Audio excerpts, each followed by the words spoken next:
你好，歡迎收睇英皇金融集團網上講座。我叫 Kelvin。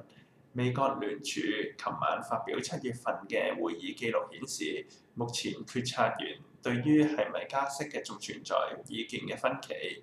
記錄顯示，美國短期之內經濟嘅展望嘅風險已經減少，不過2016年第二季就業市場嘅成長表現就明顯不如第一季。另外，海外經濟風險包括英國脱歐等影響力都仲係存在嘅。相信美聯儲今年仲會有機會加息，或者將會繼續持續保持觀望嘅態度一段時間。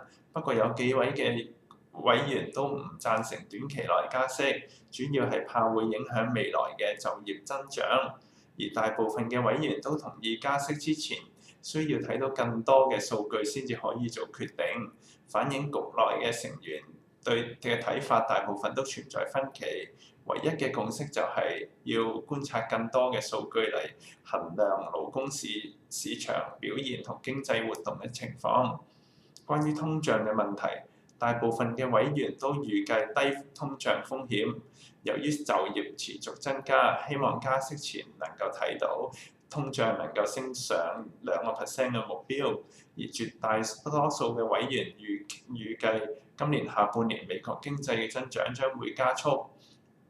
另一方面，美國聯儲對英國脱歐嘅擔憂有所減輕。委員會普遍認為英國脱歐之後，金融市場快速復甦，就業增加，令到經濟前景唔明朗有所減低。而貴金屬方面，雖然今次會議冇明確咁指出後市嘅加息時間，但能夠確定嘅係9月嘅加息嘅機率再次降低，使到貴金屬再次喺低谷度爬上嚟。目前嘅局面推測能夠影響9月份嘅加息就剩翻9月份公佈嘅非農數據。不過距離下一次非農數據仲有一段時間，喺呢段時間裏面基本上都冇太多能夠影響貴金屬走數嘅因素。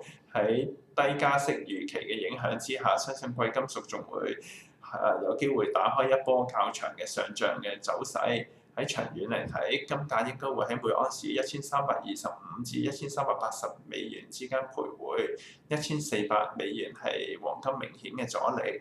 咁如果有任何問題，歡迎隨時同我哋聯絡。